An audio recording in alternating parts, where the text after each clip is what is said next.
Eu quero falar hoje sobre o poder de um sonho. Quem aqui tem algum sonho para realizar na sua vida?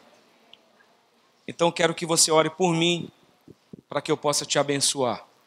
Feche os seus olhos e diga: Deus, fala comigo nessa noite. Senhor, está aqui a minha vida na tua presença e nas tuas mãos. Ajuda-me a ser objetivo, até mesmo prático, e trazer uma palavra que vai mudar e ampliar a visão dos meus irmãos, que vai fazer com que eles vejam o que se trata de sonhar de uma forma ainda mais ampla e se preparar com aquilo que vão receber para realizar os sonhos que o Senhor tem para eles. Espírito Santo, haja nesse lugar, em nome de Jesus. Nós amamos tua presença, amamos tua casa, Senhor. É bom estar aqui e eu preciso da tua ação enquanto eu estiver pregando, pelo poder do nome de Jesus. Amém. Amém. O tema da palavra de hoje, então, é o poder de um sonho. Quem de nós nunca sonhou com algo? E quando nós falamos de sonhos, não falamos apenas sobre o que às vezes acontece enquanto dormimos, mas numa visão, é a respeito de uma visão e desejo do que nós queremos conquistar para as nossas vidas. Um sonho, algo que você quer alcançar e conquistar na sua vida. Os sonhos, eles têm o poder de motivar uma pessoa e de uma forma especial dar sentido ao que nós estamos fazendo da nossa vida. O sonho, quando ele vem, ele te motiva e ele te ajuda a dar um sentido à tua própria vida. Nós poderíamos dizer que uma pessoa sem sonhos é uma pessoa sem razão de viver. É uma pessoa que não tem motivo pelo qual viver. Se eu fui ganho para Jesus, então eu passo a sonhar em também ganhar outros para Jesus. Se você é um cristão e você não sonha em influenciar pessoas e em ganhar pessoas para Jesus, você precisa mudar isso. E você precisa sonhar em ser um instrumento de Deus para que outras vidas sejam ganhas. Porque se eu olho para a minha família e percebo que tem gente no domingo que ao invés de vir para a igreja comigo, está num bar, até cair, eu preciso sonhar em que aquela pessoa um dia seja salva. Eu preciso sonhar em que aquela pessoa um dia esteja vindo comigo à igreja e não indo para casa tropeçando e caindo até chegar.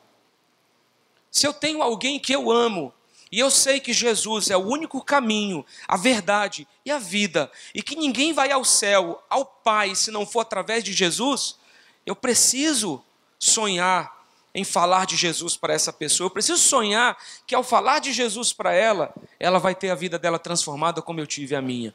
Aonde você estava um dia? Talvez numa condição dessa, perdido. Mas um dia Deus usou alguém, você foi alcançado para Jesus.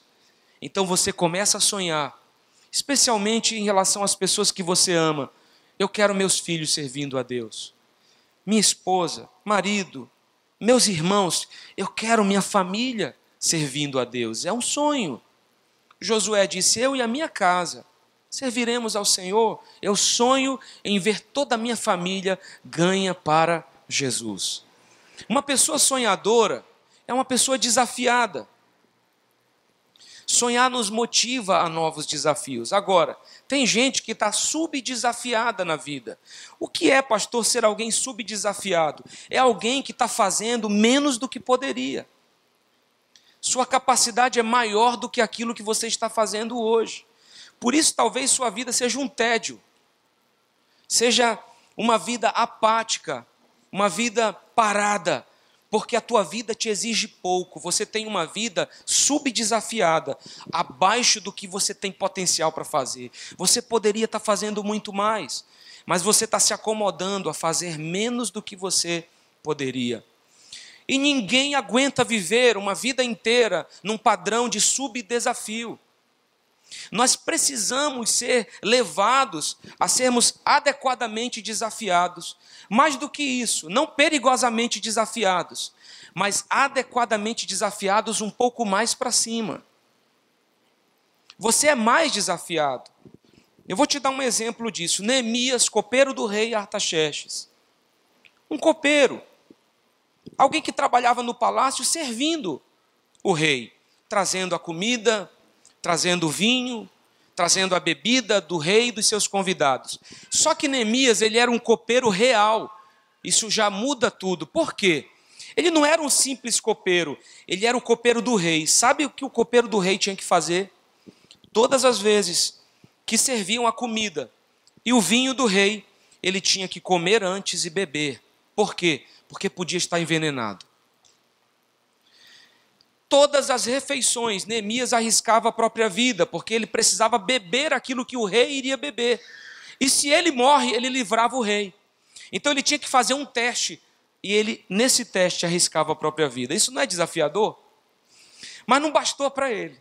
Não bastou desafiar a morte todos os dias. Ele chega para o rei e diz: rei, por favor, me ajuda.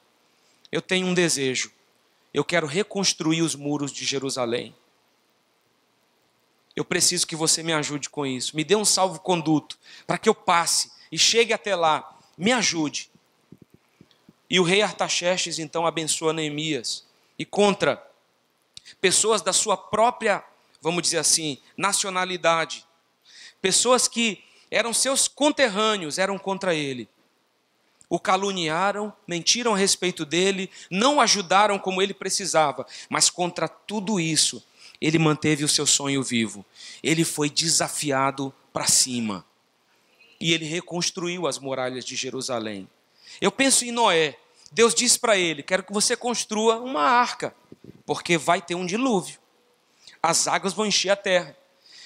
E você talvez não saiba, mas Noé, ele passa 100 anos construindo a arca num lugar que não chovia, um lugar seco.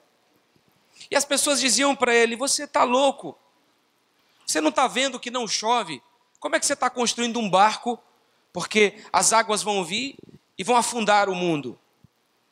Mas ele tinha um sonho que foi implantado por Deus no seu coração. E ao final daquilo, Deus mostrou que realmente havia falado sério com ele. Quantos sonhos nós temos e muitas vezes somos desafiados até pela nossa própria família, que não acredita em nós. Um pai que não acredita no próprio filho. E nós, meus irmãos, precisamos sonhar. Os meus sonhos, por exemplo, envolvem especialmente esta igreja. Eu sou um pastor. E eu sinto que Deus quer fazer algo ainda mais especial do que já fez conosco. E eu estou lutando para que Deus encontre aqui espaço para isso. Minha esposa também é uma sonhadora. Minha esposa sonha tanto acordada quanto dormindo. Depois eu vou te contar um dos sonhos dela, mas eu brinco com ela dizendo assim: amor, espero que você não sonhe com ninguém morrendo. Porque senão vai ser igual o rei Ezequias. Isaías chega lá e diz: olha, rei, trouxe um recado de Deus para você. O que é? Você vai morrer, rapaz. Ezequias fica desesperado. A Bíblia diz que ele vai, se encosta na parede, chora compulsivamente e pede misericórdia a Deus. A Bíblia diz que Isaías está indo embora, Deus fala: volta.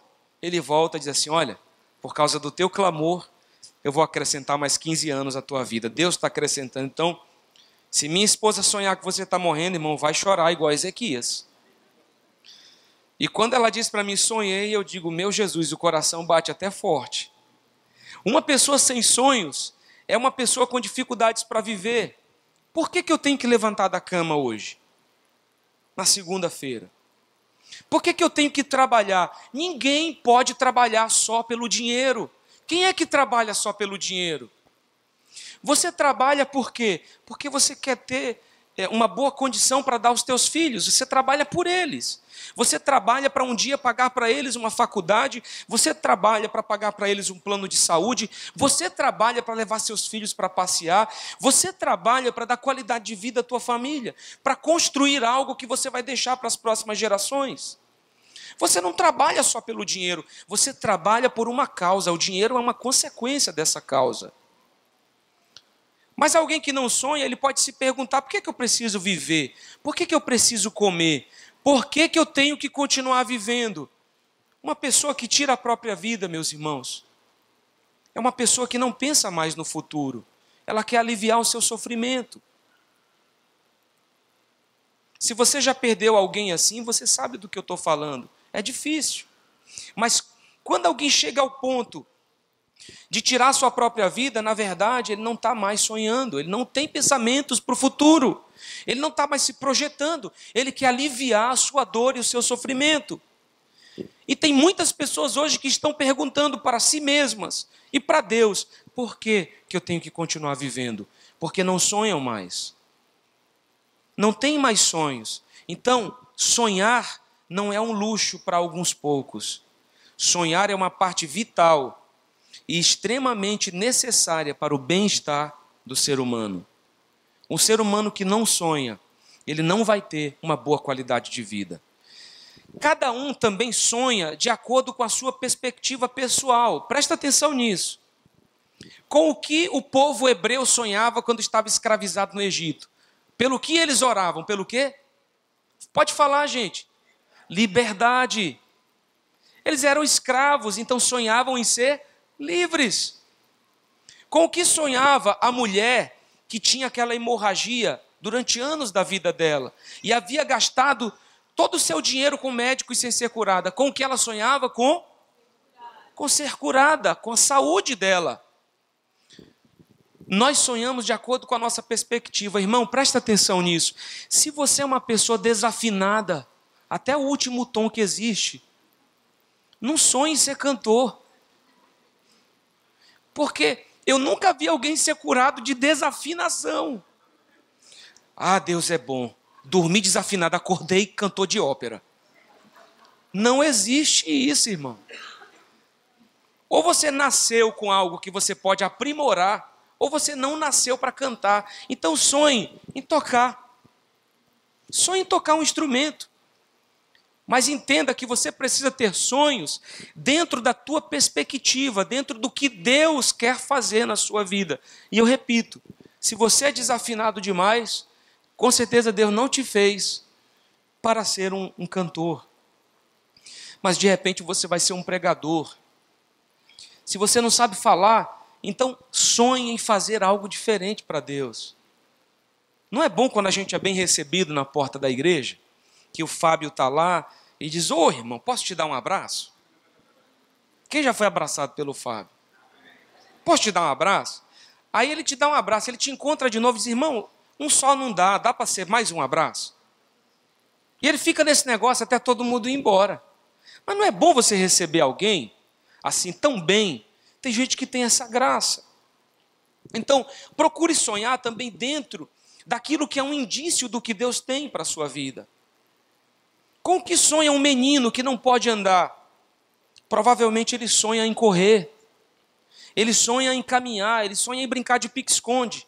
Eu vi esses dias no Instagram um pai que teve um filho com uma síndrome rara. A criança nasceu e ela nunca andou. Nunca andou. Ele já tinha, acho que por volta dos 11 anos, se eu não estou enganado, e de cadeira de rodas, e a síndrome o levou à morte. Até porque pelos médicos ele tinha pouco tempo de vida. E nunca havia andado. Então o pai fez uma homenagem para o filho que eu achei fantástica. Em cima do túmulo, ele pôs uma estátua do filho, levantando da cadeira de rodas com as mãos, com a mão direita para o céu e a cabeça erguida. Ele denominou aquela estátua, ele disse assim, foi assim que eu vi meu filho no dia que ele morreu, se levantando e subindo para o céu. Eu achei aquilo fantástico. Nós precisamos, meus irmãos, então, sonhar, ter perspectiva, mas também devemos ser estimulados a sonhar além de certa forma, aquilo que é impossível para você, mas é possível para Deus. Um sonho também pode ser caracterizado por algo que seja impossível para nós realizar, mas é aí que entra o Deus do impossível. Nós cristãos temos que sonhar além, pois temos um Deus maravilhoso. Primeiro eu falo de perspectiva, mas dentro dessa perspectiva você sonha. Ah, eu sonho em casar, mas eu não tenho casa, e como diz o povo na minha terra, na Paraíba, eu não tenho um pinto para dar água. Piu, piu, piu, piu. Não tenho. Não crio nenhum, não tenho nada. Mas você sonha. Você tem aquele sonho que te faz ver além. Isso é maravilhoso. Você está se projetando, então você ora e diz: Deus, eu creio em Ti, eu confio em Ti. Tem um texto, e você não precisa abrir, mas escute, na palavra de Deus, que abençoa muito a minha vida. Isaías 55, 8 e 9. Ele diz: porque os meus pensamentos não são os vossos pensamentos, nem os vossos caminhos os meus caminhos, diz o Senhor. Porque assim como os céus são mais altos do que a terra, assim são os meus caminhos mais altos do que os vossos caminhos, e os meus pensamentos mais altos do que os vossos pensamentos. É como se Deus estivesse dizendo para você: olha, os sonhos que você tem são ainda muito pequenos perto dos sonhos que eu tenho para você. Enquanto você se vê num caminho para baixo, eu estou te vendo caminhando nas alturas. Eu estou te vendo abençoado de uma maneira extraordinária. Ele diz em Jeremias 29, 11: eu é que sei que pensamentos tenho a vosso respeito, diz o Senhor, pensamentos de paz e não de mal, para vos dar o fim que desejais. Outras versões dizem um futuro e uma esperança. Deus tem um futuro lindo para a sua vida. Ele tem sonhos sensacionais, sobrenaturais e maravilhosos para realizar na sua vida. E você precisa crer nisso. Para sonhar, nós precisamos também exercitar a nossa fé, acreditar, confiar no Senhor e fazer a nossa parte. Fazer aquilo que precisamos. E às vezes nós temos que ser ousados também. Eu me lembro quando fui pedir minha esposa em namoro. Na verdade eu fui muito esperto, porque eu pedi ela em namoro para o meu sogro durante o encontro com Deus. Ele estava chorando, emocionado, cheio do Espírito Santo. Ele não conseguiu dizer não. Meu sogro, eu quero casar com a sua. Meu filho, tudo bem, você pode casar. Mas depois a razão bateu. Aí ele me procurou e disse assim: meu filho, você sabe quanto é que custa um fogão? Um guarda-roupa, uma geladeira. Mas eu ousei sonhar. Cheguei para minha sogra e disse assim: olha, eu vou começar a namorar com a sua filha, daqui a 1 ano a gente casa. E minha sogra, essa maranhense assim arrastada, ela está ali atrás. Disse assim: quem é esse menino rei? Que quer levar a minha filha? No dia do casamento ela estava ali em prantos, pensando que eu ia levar Edilane para longe e nunca mais voltava. Hoje, olha, ela mora até conosco. Olha que benção. Não é uma benção? Como Deus faz as coisas. Mas eu sonhei e ousei. Eu só errei por 2 meses, porque foram 1 ano e 2 meses de namoro, noivado e casamento. Mas eu apostei em algo. Eu ousei em algo que eu ainda não tinha recurso para fazer. Mas eu sonhei e eu falei: Deus, eu quero fazer isso. Eu vejo, por exemplo, um homem que nos ensina uma tremenda lição, Jacó. A Bíblia diz em Gênesis 29, 18, que ele amava Raquel e disse: 7 anos te servirei por tua filha mais moça Raquel. Respondeu Labão: melhor é que eu te dê a minha filha, em vez de dá-la a outro homem. Fica então comigo. Eles eram parentes. Assim, por amor a Raquel, serviu Jacó 7 anos, e estes lhes pareceram como poucos dias pelo muito que a amava. Então nós temos aqui um homem com um sonho. Qual era o sonho de Jacó? Casar com Raquel. Ele a amou, ele se apaixonou. Agora, preste atenção nisso. A Bíblia diz que ele trabalhou 7 anos pela realização do seu sonho. Eu quero te dizer uma coisa: tem sonhos que não vão se realizar da noite para o dia. Você vai ter que trabalhar por eles. Você vai ter que se projetar por eles. Tem gente que fica olhando: olha como fulano viaja, olha como ciclano passeia com a família, olha isso e aquilo. Você está olhando a foto, mas você não está vendo o filme. Existe uma história até que esse benefício acontecesse. Existiu uma história, existiu um esforço. Irmão, não critique a vida dos outros e não deseje o que eles têm se você não está disposto a pagar o preço que eles pagaram. Porque pessoas pagaram um preço. Jacó teve que trabalhar 7 anos para ter a mulher que ele amava. De graça ele trabalhou. para ter a mulher que ele amava. E a Bíblia diz que aqueles anos foram como dias, pelo tanto que amava Raquel. E muitas vezes nós queremos que as coisas na nossa vida aconteçam assim, ó. Pum! Não é assim. Tem coisas pelas quais você vai ter que lutar, você vai ter que se posicionar e se projetar e trabalhar para que elas aconteçam. Talvez ninguém se lembre, mas há 10 anos atrás nós éramos 87. Há uma história de 10 anos. Eu tenho um amigo agora, um amado amigo, o pastor Fred Arraes, que está começando uma igreja em Teresina, no Piauí. Meus irmãos, em pouco tempo, ele praticamente começou, hoje é o segundo domingo de culto dele, ele fez ali 2 cultos, todos os cultos com quase 300 pessoas cada. Aí alguém vai dizer assim, que coisa, né? Olha, e a gente critica tudo, mas o Fred, ele tem uma história. Aquele homem percorreu o Brasil pregando o evangelho. O Brasil deve muito a ele. Não só o Brasil, como outras nações. Ele tem uma história. Ele tem uma história de plantação, uma história de vida.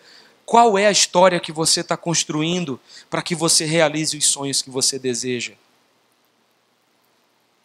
Anos, a Bíblia diz que foram como dias, porque ele amava. O sonho o fez trabalhar com prazer. Porque sonhar torna a vida mais leve, meus irmãos.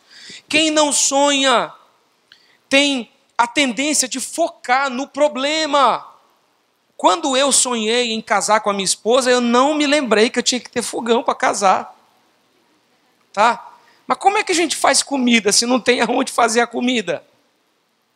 Aonde cozinhar? Eu não pensei nisso. Tomei até um choque quando meu sogro falou. Eu fiquei assim olhando para ele, pensando no que responder, porque eu não sabia quanto custava um fogão. Mas eu queria casar. Quando você sonha, os sonhos te fazem ter uma vida mais leve, e você olha e pensa no final, você pensa em quando aquilo se concretizar, isso torna a tua vida mais prazerosa. Sabe aquela paixão que você sentiu quando você namorava? Você está lembrado disso? Que a tua esposa atual, mas na época tua namorada, saía para o trabalho 7h30 da manhã, para entrar às 8. 6 horas da manhã, você, cidadão, estava lá na porta dela, esperando ela sair. Só para quê? Para quê? Só para caminhar meia horinha com ela até o trabalho. E quando era noite, você voltava para o namoro, e aí você deixava ela em casa e ia na rua pensando, meu Deus, quando é que isso vai acabar? Eu quero levar essa mulher para casa. Eu quero ter uma vida. Eu quero construir algo, meu Deus. Quando é que isso vai acontecer? Mas eu estou desempregado. Eu não tenho nada. Mas aquela paixão e aquele sonho te motivou a lutar. Mas também tornou a tua caminhada mais leve.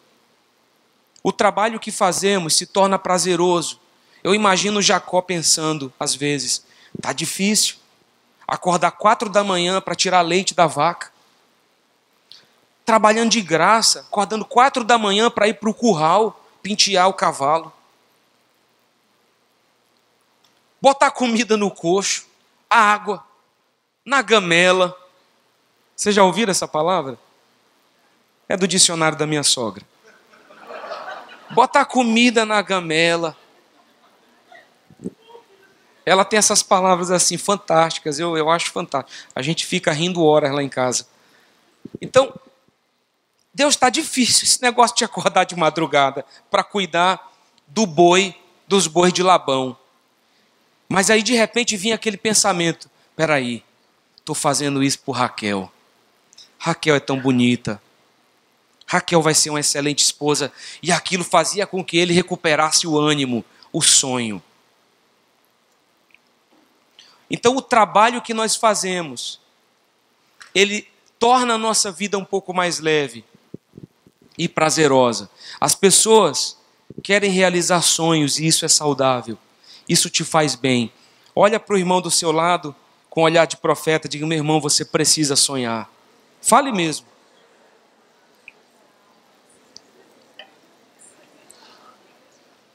você precisa sonhar. Você depende disso para viver. E me diz, sonhar é bom, não é? Sonhar é algo tão intenso que às vezes a gente deita para dormir e não consegue. Porque fica sonhando no travesseiro. Meu Deus, o Joãozinho vai ser um marido maravilhoso. Meu Deus, eu quero sair da casa da minha mãe, eu não aguento mais viver aqui, esse homem vai me livrar. Tem um monte de menina dizendo, meu Deus, eu quero sair dessa casa. Eu preciso ter minha vida, meu pai. Toca no coração daquele homem. Meu irmão, te decide, pelo amor de Deus. Não fique enganando essa moça. Pede ela em casamento. Vai, meu irmão, Deus é contigo. Agora, tem sonhos que são geracionais. Em Gênesis 26, o Senhor aparece a Isaac e diz assim: habita nessa terra, eu estarei contigo, te abençoarei. Porque é a ti e à tua raça que darei todas estas terras e manterei o juramento que fiz a teu pai, Abraão. Farei a tua descendência numerosa como as estrelas do céu, eu lhe darei todas as terras e por tua posteridade serão abençoadas. Serão benditas todas as famílias da terra. Só que essa tinha sido uma promessa de Deus para Abraão. Não era uma promessa para Isaac. Isaac era o filho de Abraão. Só que Deus é um Deus de gerações. Por isso nós dizemos o Deus de Abraão, de Isaac e de Jacó. Tem sonhos que você tem que não serão realizados por você, mas por seus filhos. Você está plantando para que seus filhos realizem esses sonhos. Entenda, porque isso tem uma importância tremenda na vida de um pai que sabe que precisa abençoar sua descendência, abençoar seus filhos. Existem alguns sonhos que seus filhos aqui conquistarão. Mas cuidado, escute, pai, mãe, cuidado para não querer se realizar nos seus filhos. Eu queria ser médico. Seu filho diz assim, pai, eu quero ser advogado. Você diz, não, você vai ser médico. Eu queria, não consegui, você vai ser. Não transfere tua frustração para os teus filhos. Permita que teus filhos façam escolhas e o apoie nessas escolhas. Isso vai ser importante para que eles não tenham uma vida frustrada, mas realmente façam aquilo que querem, que gostam de fazer com a sua vida. Mas tem sonhos que você vai transferir. Se Jesus não voltar, até então, o dia da minha morte, eu espero que um dia, se o meu filho desejar isso, e aqueles que estiverem aqui deem seguimento ao sonho de uma igreja para conquistar uma cidade. Você vê isso na vida de Davi. Davi diz assim um belo dia, como que eu posso morar num palácio tão bonito se o meu Deus não tem uma casa para morar? Se o meu Deus não tem uma casa para colocar sua presença? Então Davi, ele gera um sonho, eu vou construir um templo para que Deus manifeste sua glória. Só que Deus vai até Davi e diz assim, olha, em outras palavras, essa ideia é boa, mas não será você, Davi. Suas mãos estão cheias de sangue. Você guerreou e matou a muitos. Você tem as mãos marcadas. E por isso você não poderá construir o meu templo. Mas o teu filho, Salomão, é que vai. Sabe o que Davi faz? Ele compra todo o material de construção. Ele compra tudo que é necessário para construir o templo. Mas ele chama Salomão e diz, meu filho, Deus não permitiu que eu construísse. Mas você é a pessoa escolhida para isso. Eu comecei, você vai terminar. Você vai dar continuidade a algo pelo que eu tenho sonhado. Então tem sonhos nas nossas vidas que são como uma corrida de bastão. Sabe a corrida de bastão? 4 pessoas, uma corrida de 400 metros. Cada um 100 metros. E a corrida funciona assim. O primeiro faz a largada, mas a vida, ela não é feita de largadas. A vida é feita de continuidade. Ninguém aguenta viver uma vida só de explosão. Vamos lá, pum! E depois não dá continuidade ao que começa. A vida, ela pode ter uma largada, mas ela precisa ter uma continuidade para chegar ao objetivo. Então o primeiro corredor, ele larga com o bastão na mão. O segundo já está olhando para trás. 50 metros, 60, 70, 80. Quando chega aos 90 metros, o segundo colocado começa a correr também. E ele corre. E ele corre enquanto o outro está chegando. E ele pega o bastão nos 10 primeiros metros. E ele segue em frente. Ele não fica esperando. Quando ele chegar, eu arranco. Não. Ele já começa a dar um impulso para que ele possa simplesmente seguir a corrida com o bastão. Nós precisamos entender que alguns sonhos serão como essa corrida. Nossos filhos, se não biológicos, mas nossos filhos espirituais vão pegar o bastão nos próximos 100 metros. Você que é pai, abençoe seus filhos. Diga para eles, vocês serão melhores do que eu. Meu filho, você será um homem melhor do que eu. Você será alguém melhor. Eu já vi um pai dizendo, não, eu ralei muito para chegar até aqui. Meu filho que rale também. Não vou dar nada para ele. Qual é o propósito de nós termos alcançado um lugar? Meus irmãos, o nosso teto precisa ser o chão de onde os nossos filhos vão começar a carreira deles. Eles precisam começar com aquilo que nós vamos dar para eles como base. Então entenda a bênção de um pai sobre a vida de um filho. Abençoe, não amaldiçoe. Eu te libero para prosperar, meu filho. Tem sonhos que são para você mesmo. Eles irão se realizar na tua vida. E com certeza nós veremos vários sonhos se realizarem na nossa vida. Mas para que isso aconteça, também você precisa ser grato. Seja grato a Deus pelo que você já tem. Tente ver a vida com outros olhos e se torne alguém contente com o que Deus já fez. Se você não é grato pelo que você tem, você terá um caminho fechado para que Deus te dê mais. Olhe à sua volta e perceba quantas bênçãos Deus tem derramado sobre a sua vida. Fazendo isso, você precisa ser grato. Deus, obrigado pelo que eu já tenho. Para que você esteja aberto para receber mais. A gratidão e o contentamento, eles são importantíssimos. Senão a gente vai ficar olhando sempre o que o outro tem. Porque o outro tem mais do que eu. E não é esse caminho. É agradecer pelo que eu tenho. E Deus vai nos levar aonde Ele quer que nós estejamos. Tem sonhos que são mais simples de serem realizados. Por exemplo, eu conheço uma família de americanos e o sonho deles é chupar uma laranja puxando a fruta do pé.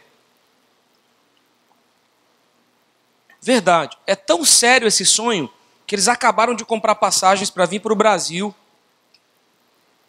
Eles vão estar visitando uma chácara, porque o sonho deles, assim, maravilhoso, é parar embaixo de um pé de laranja, puxar a laranja, descascar e comer. Porque o homem é apaixonado por laranja, mas nunca viu um pé de laranja. É brincadeira? Não, é verdade. Então tem sonhos que são mais simples, mas tem outros pelos quais você vai ter que se preparar e se projetar. Você vai ter que realmente lutar. Tem sonhos que te levarão mais tempo. Meu filho, por exemplo, ele disse que quer ser presidente dos Estados Unidos. É um sonho que vai levar mais tempo para se realizar. Se você, por exemplo, tem um sonho maior, você precisa se projetar para isso. E talvez você precise da ajuda de alguém. A Bíblia diz que havia um homem, por muitos anos, pertinho do tanque de Betesda, que era um tanque na Bíblia, em que quando o anjo tocava nas águas, ele se tornava curativo e milagroso. E quem pulasse primeiro nas águas era curado. E a Bíblia diz que aquele homem estava lá há 38 anos tentando ser curado. Jesus chega até ele e diz: por que você está aqui? Você quer ser curado? Ele falou: eu quero, Senhor. Mas o problema é que toda vez que as águas se agitam, alguém pula na frente, mergulha nelas e recebe a cura. Eu não tenho ninguém para me ajudar. Jesus então olha para ele e diz assim: então vem cá, levanta, toma a tua cama e anda. Você vai ser curado agora. Muitas vezes, existem sonhos que nós não vamos realizar sozinhos, nós vamos precisar da mão de alguém. Nós vamos precisar que alguém estenda a sua mão e nos levante e nos apoie.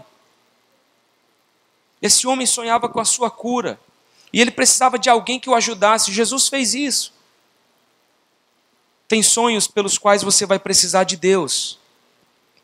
Um verdadeiro milagre. Você vai precisar da sua família, do apoio da sua esposa, do seu marido. Tem sonhos que você vai precisar dos seus amigos. Alguém disse que um sonho que se sonha sozinho é apenas um sonho, mas um sonho que se sonha junto já é uma realidade. Pelo princípio de que você já contagiou alguém com aquele sonho. De que você já influenciou alguém a sonhar com você. Eu vou te passar o exemplo de um homem muito especial, de onde eu vou tirar, e já estou caminhando para terminar, alguns princípios práticos para a realização do sonho. E esse homem é José. José era um homem sonhador. E ele realmente foi alguém que fez algo relevante com a sua vida. Ele tinha sonhos tão grandes que isso causou ciúmes e inveja nos irmãos. Porque ele também era o filho mais amado do pai. A ponto dos irmãos vendê-lo como escravo e ele foi parar no Egito. Só que a questão aqui, que nós precisamos aprender com José, é que ele estava pronto, meus irmãos. José disse sim ao chamado de Faraó. José está lá aprisionado.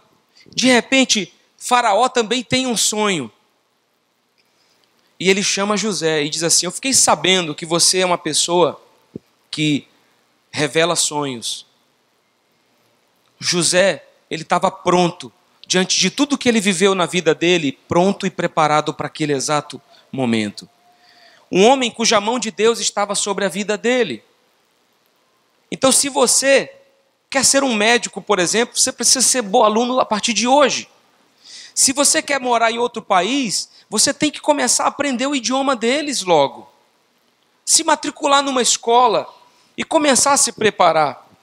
Pastor Bigardi, ele diz que sonhe grande, comece pequeno, mas comece hoje. Vou falar mais uma vez. Sonhe grande, comece pequeno, mas comece hoje. Não fique procrastinando. Um dia eu me matriculo, um dia eu vejo.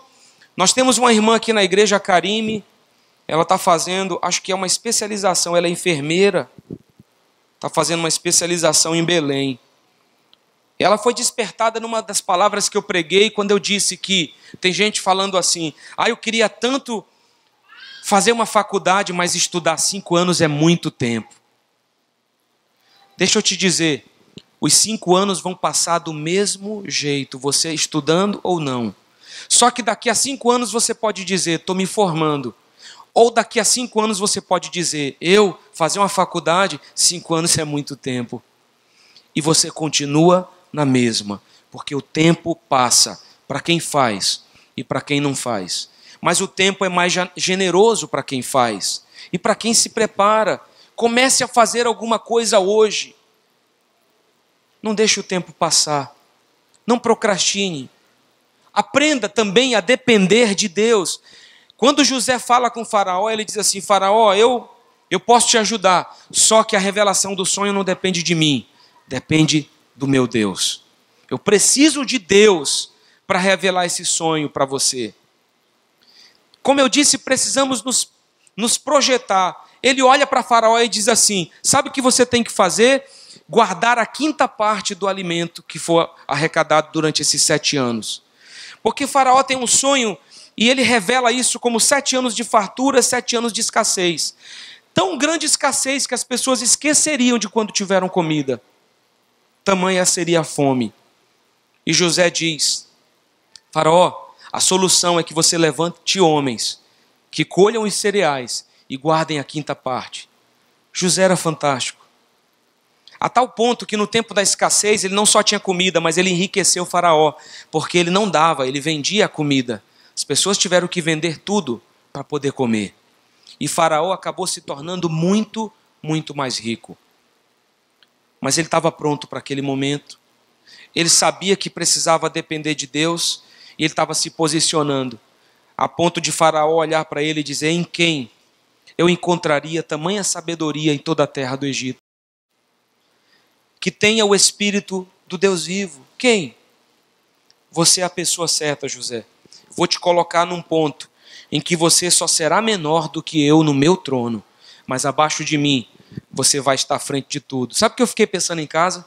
Em Potifar e na esposa, que acusou José de tentar estuprá-la. Mas agora Deus havia exaltado José e ele era alguém que tinha mais autoridade do que aqueles que o haviam acusado e o prendido nas prisões do Egito. Ele agora era o supremo comandante, o governador. Nós temos, meus irmãos, que nos projetar. Faça alguma coisa. Faça algo para que o seu sonho se realize. Você é um sonhador? Outro dia, um pastor amigo meu me disse: pastor, eu tenho 2.338 sonhos. Tomei até um susto. Estava tudo catalogado, ele escreveu. Desses 2.338, 1.300 e tanto eu já realizei, então falta tanto e tanto. Eu disse assim: pastor, nunca ouvi ninguém dizer uma coisa como essa. Tenho 2.338 sonhos, estava escrito. Eu fiquei pensando: Deus, eu acho que nós precisamos também catalogar nossos sonhos, escrevê-los, orar por eles. Escreva seus sonhos, apresente eles a Deus. Ele mesmo nos disse que o encontraríamos se o buscássemos de todo o nosso coração. Pedir não é pecado, meus irmãos. O problema não é pedir, não é sonhar. O problema é quando você faz isso com um propósito errado. Eu vou te contar uma história finalizando essa pregação. Um certo agricultor foi fazer a sua colheita de cenouras. Ele plantava cenoura. E uma das cenouras era assim, extremamente grande, era gigante. Quando ele pega aquela cenoura, ele pensa: uau, que cenoura! Eu não sou digno de comer essa cenoura. Então ele toma uma decisão: eu vou levar essa cenoura para o meu rei. Essa cenoura é maravilhosa, é a maior cenoura que eu já colhi na vida. Eu não vou ficar com ela para mim, eu vou levá-la ao meu rei. Ele pede uma audiência com o rei, entra no palácio e diante do trono, ele diz: rei, amado rei, eu estava colhendo as minhas cenouras, então eu colhi essa cenoura gigante. Eu pensei: não pode ser para mim, eu tenho que honrar o meu rei com ela. Então ele entrega aquela cenoura para o rei. E o rei, tão assim, tocado pela atitude daquele simples agricultor, ele diz assim: por causa da tua atitude, eu vou colocar no teu comando todas as terras do meu reino. A partir de agora, você será o líder de tudo que for plantado e de toda a agricultura que for feita nas minhas terras. Elas são suas, essas terras. Aquele homem fica assim, tocado com tudo aquilo e sai. Mas tinha outra pessoa ouvindo a conversa do rei com o agricultor. E ele era um criador de cavalos. Ele disse para ele mesmo: se o rei fez isso por causa de uma cenoura, imagina o que ele pode fazer por causa de um cavalo. Foi lá no estábulo, escolheu o melhor cavalo, e o cavalo assim mais bonito de raça que ele tinha. Preparou o cavalo, pediu uma audiência com o rei, foi até ele e disse assim: meu rei, tu sabes, eu sou criador de cavalos, e eu decidi te honrar com o meu melhor cavalo, é esse aqui. O rei olha para ele e diz assim: muito obrigado, pode sair, o próximo pode entrar. Aquele homem fica sem entender e sai com a cabeça baixa. Enquanto ele sai, o rei pergunta: por que você está assim triste? Você está intrigado? Por que você está assim? Ele falou: rei, perdão, mas eu vi o agricultor te trazer uma cenoura e você deu para ele todas as terras do reino. Eu te trouxe o meu melhor cavalo e você simplesmente disse obrigado. O rei olhou para ele e disse assim: o problema é que aquele agricultor trouxe a cenoura para mim. Você trouxe o cavalo para você mesmo. Há uma diferença nisso. Aquela cenoura foi para me honrar. O cavalo foi pelo que você esperava receber em troca. O propósito do coração, meus irmãos, entenda isso, por favor. O propósito do teu coração em fazer o que você faz, ele vai gerar toda a diferença naquilo que você quer alcançar como resultado. Se você quer ficar rico para esnobar o vizinho, você tem o propósito errado. Se você quer ficar rico para abençoar famílias, você tem o propósito certo. É o mesmo futuro, mas com propósitos diferentes. Qual é o propósito da nossa vida hoje? Qual é o propósito pelo qual nós nascemos? Por que eu sonho com isso? Eu tenho que me projetar, eu preciso me planejar para esse sonho. Mas por que eu quero alcançar esse sonho? É só para mim? Ou é para que eu possa abençoar minha família? É para que eu possa abençoar o reino? Tem pessoas aqui mesmo na nossa igreja que tiveram histórias terríveis. Histórias de inícios terríveis. Eu tenho um irmão aqui da igreja que ele era tão pobre, que um dia ele desejou comer um ovo frito e ele não tinha manteiga. Ele tinha um ovo, mas não tinha manteiga para fritar o ovo. Sabe o que ele fez? Ele disse que colocou um pouco de água na frigideira. E quando a água começou a ferver, ele jogou o ovo dentro, para dar a sensação de que ele estava fritando o ovo. Hoje, ele é um dos homens mais prósperos aqui da nossa igreja. Um dos homens mais abençoados que eu conheço na minha vida. Mas eu conheci o início da vida dele. Eu me lembro, quase 20 anos atrás, eu andando num carro com ele. E ele era, assim, alguém de uma situação tão difícil que o carro dele não tinha fundo no lado do passageiro. Eu andava sentado, apoiando meus pés assim do lado e vendo o chão passar. De verdade, um Fiat Uno 147. Hoje, ele tem o carro que ele quiser ter. Mas há uma história. Existe um caminho. Ele é um homem abençoador. Qual é o propósito e o que queima no teu coração? E Deus vai te levar a lugares que você nem imagina.